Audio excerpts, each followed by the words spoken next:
네, 할렐루야. 네, 여호와를 찬양하라. 할렐루야. 하나님을 예배하는 이 자리에 모인 우리 모두가 항상 여호와 하나님을 기쁨으로 찬송하기를 소망합니다. 하나님의 은혜 안에서 항상 강건하며 어떠한 상황 가운데서도 늘 하나님께서 부어 주시는 평안함을 누릴 수 있기를 간절히 기도합니다. 할렐루야. 네. 네, 오늘 본문 시편 100편이죠. 시편 100편에 이것을 본문을 이야기하기에 앞서서 오늘 할렐루야를 많이 이야기했죠. 할렐루야라고 하면서 여호와를 찬양하라라는 뜻으로 찬양하라라고 하면서 시작을 했는데요. 먼저 본문 이야기에 앞서서 이 할렐루야의 뜻을 조금 풀어서 같이 우리가 좀 알아보기를 원합니다. 먼저 할렐루, 일단 뒤에 야는 하나님이겠죠. 할렐루의 뜻이 뭐냐면 찬양을 의미하는 할렐, 할렐이 찬양이거든요. 할렐이라는 찬양이라는 뜻에 명령형을 뜻하는 루가 붙어서 찬양하라라는 찬양에 대한 명령을 이야기하는 것이 할렐루입니다. 그리고 다들 아시다시피 야, 이 야는 하나님의 이름을 가리키는 고유명사인 여호와를 의미하여서 할렐루야는 하나님을 찬송하라는 뜻이 됩니다. 찬양을 가리키는 이 할렐은 보통 사람에게도 좀 쓰이긴 하지만 대부분이 사람의 아름다움이나 사람의 일의 지혜를 칭찬할 때도 할렐이 조금 붙지만 이 할렐의 대부분의 사용이 하나님을 찬양하는 데 쓰였으며 그때마다 그 할렐 뒤에 루가 붙어서 찬양하라는 명령 어적 구절로 가장 많이 쓰였다는 것을 이제 우리 성경을 보면은 알 수가 있습니다. 또한 오늘 본문인 시편 100편이죠. 시편 100편은 감사의 시라고 잘 알려져 있습니다. 이 감사의 시라고 잘 알려져 있는데 이 시편은 보통 성전에서 감사제를 드릴 때 사용되었다라고 합니다. 이 천지를 창조하신 엘로힘 전능의 하나님을 찬송할 것을 우리에게 명령하며 그분께 베푸신 은혜에 대한 대감사하고 이를 노래하라는 것을 이야기하는 시가 오늘 100편이죠. 이 성경의 구절들 이런 것들을 보면은 보통 우리한테 명령적인 어조들이 많죠. 기뻐하라, 감사하라, 찬양하라 이런 것들이 많은데요. 요즘 보면은 이 표현들을 보면은 좀 시대에 맞지 않지 않을까? 그리고 이게 맞나라는 생각들이 조금씩 드는 것 같습니다. 특히나 이 권위가 무너졌잖아요. 권위가 무너지면서 모든 것이 상대화되면서 너도 너 이렇게 하다 보니까 권위에 대해서 가르치기 어려운데 특히나 막 명령어로 해라 하는 거 진짜 싫어하잖아요. 그래 요즘 꼰대력 테스트하면서 내 꼰대력을 딱 이렇게 할 때 내 어투에 명령어가 많다 이렇게 하면 완전 꼰대 지수 엄청 높아지는데요. 이러한 시기 가운데서 이렇게 기뻐하라, 찬양하라 이것들이 우리에게는 정말 어색하게 다가오는 것 같습니다. 특히나 기뻐하라 이거는 감정적인 요소가 아닌가? 이 감정을 우리 뜻대로 우리가 다스릴 수 있는가? 기뻐하라, 기뻐하자는 우리 함께 공감해서 최대한 이렇게 이해하게 돼서 우리 함께 기뻐해 보자. 기뻐할 요소들을 찾아서 우리 함께 그것들을 보고 우리 함께 기뻐하자. 이런 것들은 이해가 되는데 성경에 있어서 이 기뻐하라는 명령 이것에 대해서는 우리가 굉장히 어색하고 또 이해하기가 어려운 것이 어렵게 다가올 것 같다라는 생각들이 많이 듭니다. 세상에서는 이렇게 이 감정의 요소, 특히나 지금 이 세대의 감정의 요소에 있어서 감정에 있어서는 감정의 요소와 의지의 요소 이것들이 결합할 수 없다라고 이 시대는 많이 이야기를 하죠. 그래서 보통 이 시대에 이것도 이제 학생들한테 좀 많이 오래됐는데 사랑이 노력한다고 노력하는 게 말이 되니 하면서 그런 노래가 있었는데 사랑이 한다고 노력하는 게 말이 되냐? 사랑은 감정적인 건데 우리가 그걸 어떻게 할 수 있나? 그리고 내 마음이 내 마음대로 되냐? 라고 하면서 이 감정들과 의지적 요소를 완전히 끼워넣는데 성경은 절대적으로 이 감정의 요소에 있어서 감정의 요소는 의지로 분명히 이것을 컨트롤할 수 있다라고 얘기합니다. 단도직입적으로 사랑은 하자. 세상에서는 사랑하자가 말이 안 되는데 사랑은 감정이기 때문에 사랑은 그런 감정에 대한 반응이기 때문에 말이 안 된다고 하지만 성경은 사랑은 수고하는 것이고 항상 그 의지적 요소로 충분히 이것들을 컨트롤하고 오히려 더 좋게 만들 수 있다라고 성경에서 하나님이 이렇게 말씀들을 많이 합니다. 그렇다면 이런 감정 컨트롤을 가능하게 하는 요소는 과연 무엇일까요?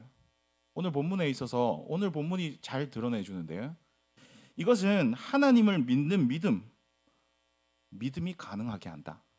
그 하나님, 어떠한 하나님이 우리가 믿는 하나님이 어떠한지 알면 이것들이 의지적 요소로 인해서 우리에게 드는 부정적인 감정의 요소들을 충분히 컨트롤 가능하게 하고 이것들을 이겨내고 기뻐하자, 감사하자, 찬양하자 이쪽으로 이 긍정적 요소로 나아갈 수 있다라고 이 시편들과 성경들은 이야기를 합니다. 네, 먼저 세상 사람들이 왜 그렇게 감정과 의지는 떨어졌다라고 생각을 할까요? 이 시간 좀 알아보기로 원합니다. 세상 사람들은 감정의 영역은 우리 스스로가 컨트롤할 수 없다라고 생각을 합니다. 내 마음이 내 마음대로 되지 않는다 생각하죠. 이는 당연한 것입니다. 하나님이 없다면 이는 완전히 당연한 것입니다. 완전한 하나님이 없는 인간은 그 마음대로 되지 않는다 생각합니다. 완전한 하나님이 없는 인간은 그야말로 불완전한 덩어리이기 때문입니다. 자신의 마음인데도 그 마음조차도 제대로 알 수 없는 무지한 것이 불완전한 인간의 모습이기 때문입니다. 또한 단 1초 앞도 내다보지 못하는 무지한 것이 인간이기 때문에 이 모든 감정들이 컨트롤이 안 되는 것입니다. 그러한 인간이 맞닥뜨리는 1분 뒤, 1초 뒤, 몇 년 뒤, 며칠 뒤 이것들이 이 미래는 불안정하고 불안하기 짝이 없죠. 그렇기 때문에 인간의 연약함과 무지함이 불안을 자아내게 되고 그 결과 기쁨과 평안과는 상반되는 감정인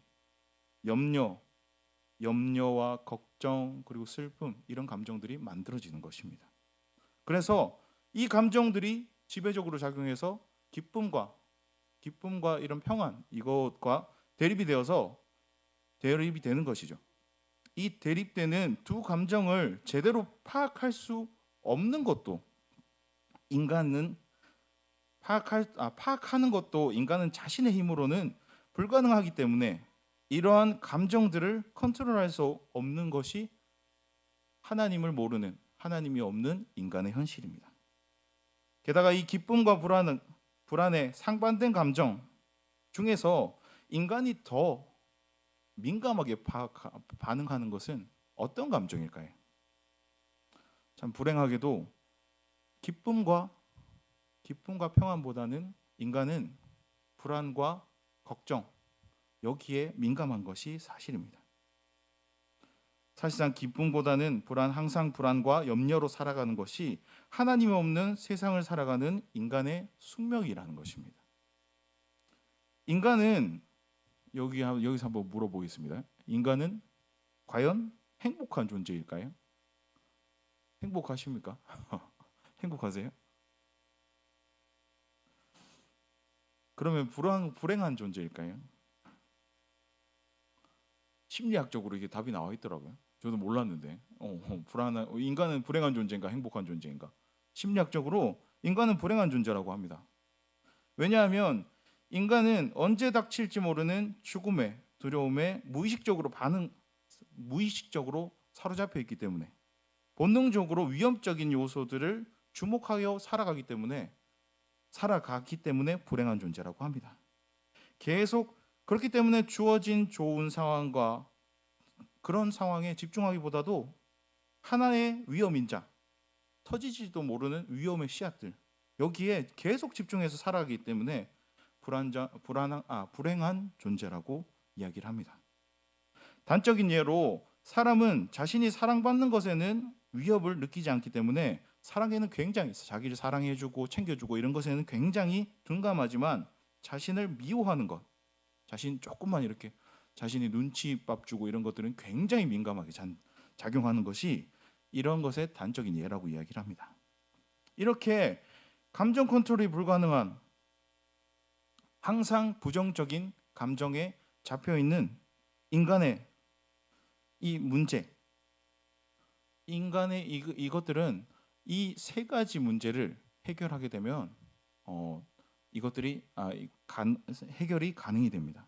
무엇이냐면 인간의 문제는 죽음에 대한 두려움의 해결 방법, 그리고 이를 앞을 내다보지 못하는 한 치 앞도 내다보지 못하는 불안한 상황을 해결할 방법, 그리고 나를 확실히 파악하는 지식이 있다면 이 모든 것이 해결이 가능합니다. 다행히도 이 불안과 염려에서 벗어날 수 있는 유일한 방법 한 가지가 있죠. 그것은 바로 이 세 가지 모두를 능히 대신 해결해 줄 분이신 하나님을 믿고 그분께 의지하는 것입니다. 여러분은 자신을 잘 아십니까? 항상 자신을 가장 잘 모른다라고 얘기합니다. 내 능력도, 내 감정도, 내 미래도 사실 그 어느 것 하나도 명확하게 대답할 수 없는 존재가 나입니다. 하지만 이러한 나를 정말 잘 아시는 분이 계시죠. 하나님이십니다. 하나님은 나를 나보다 더 잘 아십니다. 왜냐하면 나는 스스로 생겨난 것이 아니라 하나님께서 하나님의 계획대로 만드신 하나님의 것이기 때문입니다. 오늘 본문의 3절은 이를 우리에게 아주 명확하게 이야기를 합니다. 하나님이 어떠한 분이신지 말이죠. 3절입니다. 여호와가 우리 하나님이신 줄 너희는 알지어다. 그는 우리를 지으시니요 우리는 그의 것이니. 아멘. 여기서 하나님으로 쓰인 엘로힘, 이 하나님이 엘로힘으로 쓰였거든요. 이 엘로힘은 전능하신 하나님이란 뜻으로 초월한 신적 능력 및 그 어느 것과도 비교할 수 없는 하나님의 탁월한 능력을 강조한 단어입니다. 이 단어는 모든 피조물의 주권자로서 절대적인 힘과 권위를 지니신 하나님을 나타내는 큰 포괄적인 표현입니다. 그 엘로힘이 즉 이 세상의 절대 주권자가 우리와 언약을 맺은 여호와라고 시편 기자는 우리에게 알려줍니다. 우리는 이러한 사실을 알 때 나도 알지 못하는 내 문제를 해결할 수 있으신 진정한 위로자 하나님으로 인해서 위로받고 회복됨으로 부정적인 감정을 컨트롤해서 기쁨과 평안으로 의지적으로 그런 그 자리로 순종하여 나아갈 수 있게 되는 것입니다. 또한 두 번째로 단 1분 뒤에 좋은 일이 생길지 나쁜 일이 생길지 어떠한 일이 벌어질지 예측하지 못하는 인간의 무지함 또한 하나님을 알므로 인해서 하나님을 믿는 믿음 그리고 하나님을 믿는 그 신뢰함으로 인해서 해결할 수 있다라는 것을 우리가 알 수 있는데요. 이 해결할 수 있으신 분은 하나님을 믿고 그를 신뢰함으로 이 1분 뒤에 좋은 일이 생길지 안 좋은 일이 생길지를 알 수 있습니다. 하나님은 모든 시간의 주권자이시기 때문에 과거, 현재, 미래 모든 시간을 통제할 수 있습니다. 우리는 알 수 없고 통제할 수 없어서 불안해하지만 하나님은 이 모든 것을 알고 통제할 수 있으신 분입니다.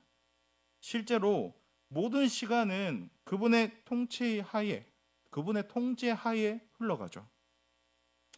이는 전 인류 전 세대와 각 개인의 인생사 또한 마찬가지입니다. 하나님은 인간의 생애 하나하나를 세세하고 완벽하게 컨트롤해 가시는 분이라는 것을 믿을 때 우리는 우리 앞에 주어진 것이 불행인지 행복한 길인지 알게 됩니다. 단도직입적으로 얘기하면 앞에는 무조건 행복한 길이라는 것을 알게 된다는 것입니다. 하나님은 시편 139편 15절 16절 말씀입니다. 시편 139편 15절 16절 말씀입니다. 제가 읽어보겠습니다. 내가 은밀한 데서 지음을 받고 땅의 깊은 곳에서 기이하게 지음을 받은 그때에 나의 형체가 주의 앞에 숨겨지지 못하였나이다. 내 형질이 이루어지기 전에 주의 눈이 보셨으며 나를 위하여 정한 날이 하루도 되기 전에 주의 책에 다 기록되었나이다. 하나님께서는 우리가 이 세상에 태어나기도 전에 우리를 향한 계획을 처음부터 끝까지 계획한 분이시라고 성경을 통해 말씀을 통해서 우리에게 이야기를 하십니다. 하나님은 우리가 살아왔던 날들도 또한 살아갈 날들 모두를 익히 알고 계신 분입니다. 본문의 5절 말씀입니다. 오늘 본문 5절. 여호와는 선하시니 그의 인자하심이 영원하고 그의 성실하심이 대대에 이르리로다. 이처럼 말씀은 우리의 모든 것을 아는 하나님께서 우리의 모든 인생을 기획하신 하나님은 선하신 분이다 라고 이야기를 합니다. 전능하신 하나님께서 선하시기까지 하기에 우리의 인생을 반드시 선한 길로 이끌어 가신다는 것을 성경 우리에게 이야기를 합니다. 게다가 인자하시기까지 하는 그분은 우리의 연약함, 우리의 죄악됨 그 모든 것들을 긍휼히 여기시고 용서하시고 포기치 않으시고 우리를 보듬고 우리를 품고 가시는 좋으신 분이십니다. 그 구원하심의 은혜를 성실하신 하나님께서 어제도 오늘도 내일도 호의 베푸실 것을 믿는 자는 결코 지금을 낙담으로 보내지 않으며 앞날을 두려움으로 걱정과 염려와 번민으로 살아가지 않습니다. 어떠한 부정적인 감정이 몰려오는 것을 하나님을 신뢰함으로 끊어내고 하나님으로부터 말미암은 은혜로 인해서 항상 기뻐하고 즐거워하라라는 명령을 성취할 수 있는 것입니다. 그리고 또한 인간의 가장 큰 아까 얘기해 준 세 가지 중에 가장 큰 문제, 가장 큰 근본 문제는 죽음에 대한 두려움으로부터 비롯이 되는데요.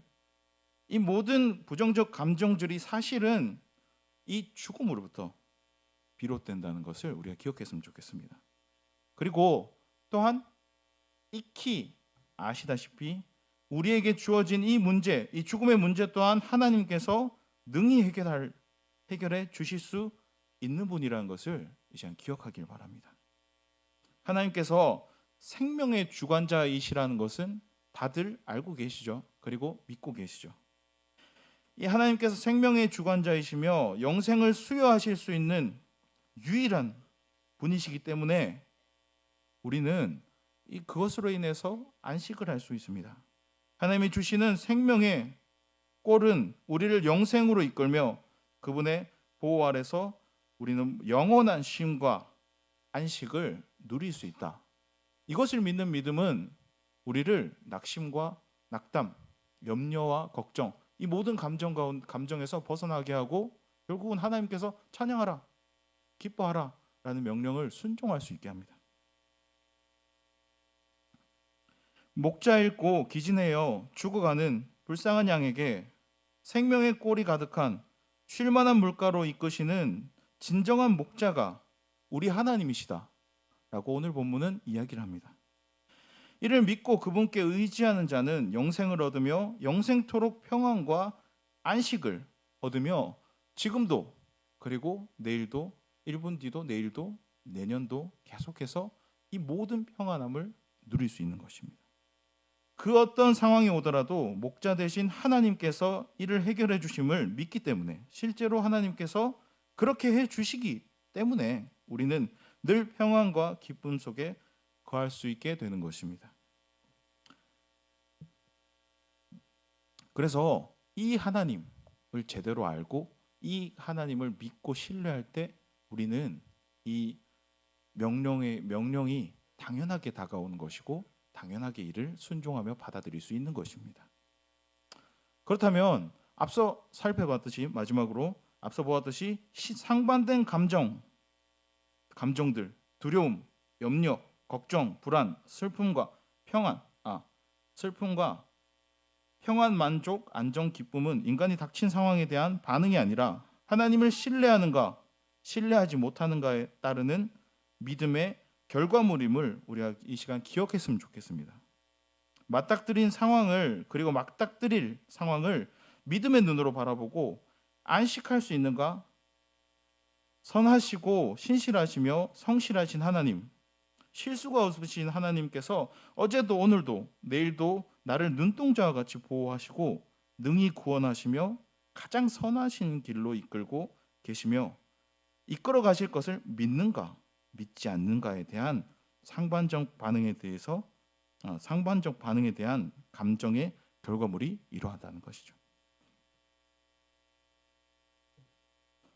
오늘 시편에서 언급한 이러한 하나님을 알고 그를 믿고 신뢰하는 자는 반드시 부정적으로 몰려오는 감정, 두려움, 염려, 낙심들을 능히 이겨낼 수 있습니다.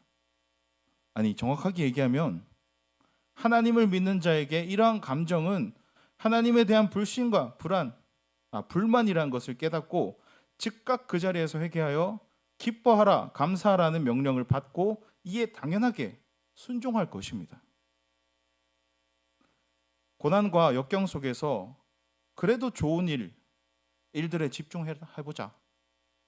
어려움에 앞서서 잠시 잊자. 그 어려움을 그것들을 잊고 다른 좋은 생각해보자. 언젠간 좋은 날이 있겠지. 그래도 기뻐해보자 라는 등의 이런 싸구려, 위로, 공감, 이런 말에 속지 않기를 바랍니다. 말씀은 세상의 싸구려 공감과 위로와 같지 않습니다. 하나님이 계신데 왜 걱정하느냐? 왜 슬퍼하느냐? 하나님의 손이 짧으냐? 내 하나님은 여호와다. 할 수 있거든이 무엇이냐? 믿는 자에게는 능치 못할 일이 없느니라 라고 이야기하시면서 모든 문제를 해결할 나를 믿고 기뻐하라. 모든 일을 감사로 받으라. 항상 그 은혜를 누리며 감사하고 찬송하라는 강한 명령으로 우리에게 말씀하시면서 진정 위로를 주십니다. 이를 믿는 우리는 언제나 언제 어디서나 하나님으로 말미암아 제된 자리를 털고 화관을 쓸 것이며 슬픔 대신 기쁨의 찬송의 자리로 나아갈 수 있을 것입니다. 이를 굳게 믿고 받아들이길 바랍니다. 그리하여서 혼돈의 세상 속에서도 하나님이 주시는 진정한 평안을 항상 누리며 살아가시길 바랍니다. 마지막으로 불신의 감정이라고 아까 정죄한 슬픔, 낙심 이런 생각이 몰려 들어올 때 이것들을 어떻게 받아들여야 되나에 대해서 우리가 마지막으로 생각해 보기로 원합니다. 이를 내 불신앙 탓이라고 생각하면서 나의 불신, 나의 모난 모습이다 생각해서 자신을 정죄하여 자책에 빠지지 않길 바랍니다. 세상에 공중권세 잡은 사단은 우리가 이러한 감정에 빠져서 죄책감에 빠져서 헤어나오지 못하길 원한다는 것을 이 시간 기억하길 바랍니다. 사탄은 인간이 자책과 절망에 빠져서 하나님과 멀어지게 하고 만들려고 항상 애를 쓴다는 것을 기억하기 바랍니다. 하지만 이런 사탄의 이런 관계도 사탄이 꾸며놓은 이 일도 결국은 하나님의 허락 없이는 가능하지 않다는 것 또한 이 시간 우리가 알기를 원합니다. 앞서 이야기한 이 하나님이 이 또한 계획하셨으며 반드시 합력하여 선을 이루실 것이며 이는 사탄의 관계를 능가하여 일한다는 것을 우리가 믿기를 원합니다. 하나님께서 염려, 불안, 걱정, 이런 슬픔, 이런 낙담의 상황에 처할 것을 우리가 이 마음에 들게끔 하는 이 상황을 허락하신 것은 인간이 이를 해결할 진정한 해결책인 하나님께로 나오길 바라시기 때문입니다. 모든 문제의 해결책인 하나님께 나와서 하나님께 문제를 아뢰고 그분의 능력으로 해결하는 것을 경험하길 바라시기 때문에 이것들을 허락하시는 것입니다. 또한 이러한 경험을 통해서 이 회복받고 이 치유받고 또 이겨내는 경험들을 통해서 하나님으로 인해서 이것을 통해서 자신이 사랑하는 인간이 자신을 늘 의지하고 자신 곁에 있기를 바라신다는 것을 성경에서는 계속해서 이야기를 하고 있습니다. 이를 기억하길 바랍니다. 부정적인 감정과 이를 회복한 감정의 골이 깊을수록 기쁨이 커지며 하나님에 대한 감사와 찬송도 깊어진다는 것을 우리가 믿길 바랍니다.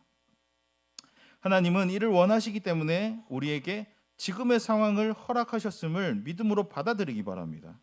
그래서 우리 또한 모든 상황 가운데서 감사함으로 그 문에 들어가며 찬송함으로 그의 공정에 들어가서 그에게 감사하며 그의 이름을 송축하길 하는 성도들이 되길 진정으로 소망합니다. 하나님을 아는 것이 우리의 힘입니다. 하나님을 더욱 알고 그 앞에 나아가길 힘쓰는 것이 우리 성도의 바른 자세일 것입니다. 하나님을 인해서 항상 기뻐하라, 하나님을 찬양하라, 기쁨으로 여호와를 섬기며 노래하면서 그의 앞에 나아갈지어다 라는 명령에 순종하며 정말 기쁨으로 그 자리로 나아가길 소망합니다. 우리가 정말 할렐루야, 하나님을 찬양하라는 명령, 이 명령에 진정으로 순종하는 저와 여러분이 되시길 진정으로 소망합니다.